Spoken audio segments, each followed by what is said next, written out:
23 करोड़ की आय से अधिक संपत्ति लेखराज सिंह को पुलिस अभिरक्षा से छुड़ावे से लेकर 32,000 रुपया लूटवे तक के आरोप और अब एक संगे 11 ठिकानन पे ईडी की छापेमारी।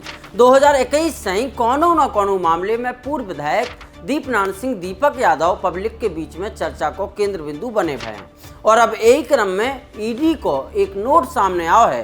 बुधवार यानी कि 8 तारीख को ईडी ने काकचू करो, काय करो और काका मिलो अब ईखो लेके खुद ईडी ने एक नोट जारी करो है।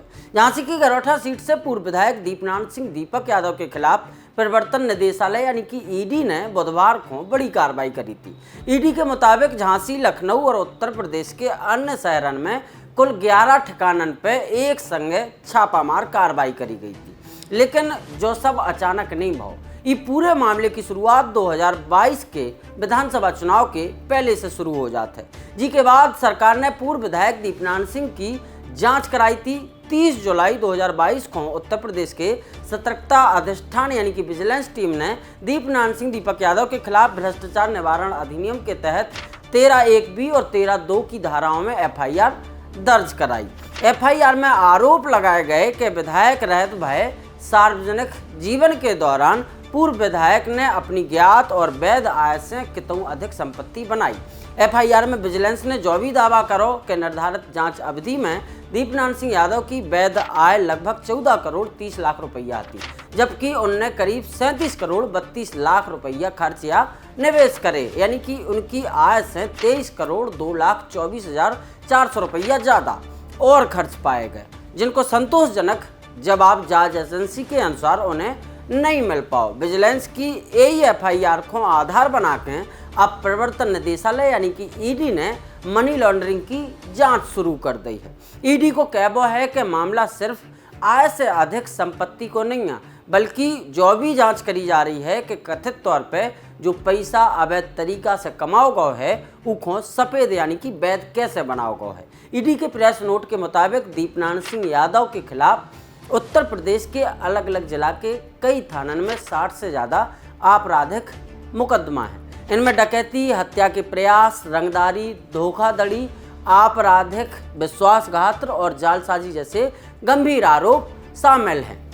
ईडी को दावा है कि इन्हीं कथित आपराधिक गतिविधियों से कमाए गए पैसा को छिपावे और वैध दिखावे के लाने पूरा नेटवर्क तैयार करोगा। एजेंसी के मुताबिक कई कंपनियां बनाई गई जिनमें कछु केवल कागजन पर मौजूद होती। इन्हीं कंपनियों के जरिए कथित तौर पर पैसन को लेन देन करोगा और रिश्तेदारन समेत सहयोगियों के नाम पर चल रहे अचल संपत्ति खरीदी गई। ईडी के अनुसार 8 जुलाई 2026 को झांसी, लखनऊ और अन्य स्थानों पर कुल 11 जगह पे छापेमारी करी गई है। इनमें बताई जा रही है कि कंपनियों के बीच भय लेन देन के रिकॉर्ड्स और इसके अलावा तीसरे पक्ष के एग्रीमेंट, संदिग्ध बैंक और वित्तीय लेन देन से जुड़े कागजात, लग्जरी संपत्तियों के कागजात और कथित बेनामी संपत्तियों के रिकॉर्ड और मनी लॉन्ड्रिंग की लेयरिंग से जुड़े दस्तावेज शामिल होने को दावा करोगा है। ईडी को जो भी कहबो है कि कछु कंपनियां केवल कागजन पे संचालित होत मिली और उनको कोनो वास्तविक कारोबार नहीं मिलो है। फिलहाल ईडी इन दस्तावेजन की जांच कर रही है। अगर जांच में आरोपन की पुष्टि होती है तो एजेंसी संपत्ति को अटैच करवे और आरोप पत्र दाखिल करवे समेत तमाम कानूनी कार्रवाई भी कर सकते है। हालांकि जब पूरी प्रक्रिया जांच और अदालत में होने वाली सुनवाई पे निर्भर करे।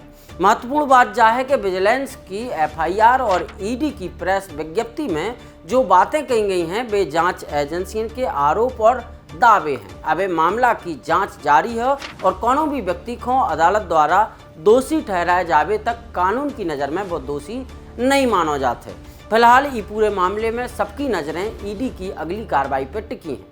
उते दीपनान सिंह से जुड़े सूत्रन को कहबो है कि 2022 में विजिलेंस द्वारा जब FIR दर्ज कराई गई थी जो आय व्यय में अंतर बता रही थी, उससे जुड़े सबरे दस्तावेज उनकी तरफ से जांच में शामिल करवाए गए हैं। कई मीडिया रिपोर्ट्स में आय और व्यय को करोड़ों में बताया जा रहा है, लेकिन वो सरासर गलत है। ना तो विजिलेंस की FIR में ऐसा कोनो तथ्य है और ना हकीकत में। हाँ, विजिलेंस द्वारा दर्ज कराई गई एक रिपोर्ट में जो FIR रिपोर्ट को चेक कर रहे थे उसमें एक जगह टाइपिंग मिस्टेक जरूर है, जिसमें बैंक हो 37 करोड़ की जगह 3700 करोड़ गलती से लिख दो है। लेकिन जब आय और व्यय को अंतर देखो जाते तो ये चीज़ें स्पष्ट हो जाती कि कई सौ करोड़न की बात नहीं है, कई करोड़ की बात है। मसलन 14 करोड़, 23 करोड़, 37 करोड़ ई प्रकार की। कैसे लगातार जब चर्चा चल रही है, ऐसे में तथ्यात्मक बात आप लोगों तक पहुँचे जो भी बहुत ज़रूरी है। फिलहाल इन कार्रवाइयों को लेके आपको का कछु कहबो है, आपकी का कछु प्रतिक्रिया है? कैसे लगातार 2021 के बाद ही से देखो जा रहा है कि दीपनारायण सिंह दीपक यादव के ऊपर लगातार एक के बाद एक कार्रवाई करी जा रही है। जो शुरुआत में हमने आपको बताई कि जो लेखराज सिंह हैं उन्हें पुलिस अभिरक्षा से छुड़ावे के आरोप लगे थे। FIR दर्ज भई थी। एक ही FIR कई अलग अलग जिला के थानन में यानी कि गुरसाहिबगंज से लेकर मौठ और नवाबाद में दर्ज करी गई थी।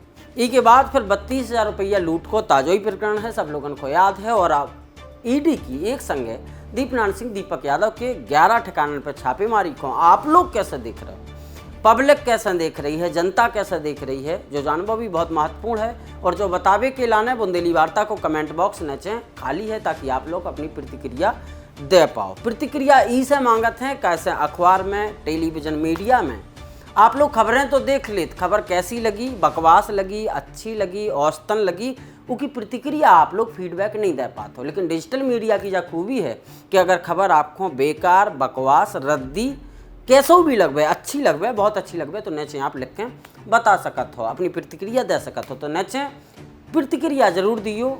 हम प्रयास करते हैं कि सभी प्रतिक्रियाएं पढ़ें और उन पर जो जरूरी प्रतिक्रियाएं हैं उन पर अपना जवाब भी देते हैं। इसे प्रतिक्रिया जरूर दो करें। और बुंदेली वार्ता की रिपोर्ट को देखने के लाने आपको बहुत बहुत धन्यवाद।